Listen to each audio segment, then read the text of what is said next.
Guys, আমি একে television থেকে আসছি। আমার নিজেরই চ্যানেল, একটু সাক্ষাৎকার নিতে আসছি আমাদের এলাকার ভাই বোনদের কাছে। আপনারা এখানে আসছেন, নাজিয়া স্যার আসছেন, এরা কেমন আছেন? আসসালামু আলাইকুম ভাই, আপনারা কেমন আছেন? আমি ইনশাল্লাহ অনেক ভালো আছি। আজকে সাগর পাড়ে বেড়াইতে অনেক ভালোই লাগলো। এটা জায়গার নাম আমি জানি না, অবশ্যই নাজিরের টেক। অবশ্যই খুব ভালোই লাগলো, সবকিছুই ঠিকঠাক আছে। পিকনিকে আইছি, খুব ভালো বেড়াইতেছি। আমার এখানে ভালো লাগতেছে, এই যে নৌকা দেখতেছি, ডিঙ্গি নৌকা, অনেক মেহমান দেখতেছি।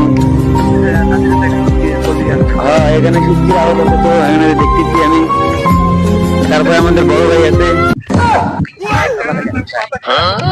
মাথা খারাপ পাত্রে না, গোল পাগলা রে, মাথা খারাপ খালি হাতে কাটবে, গোল মারি রে।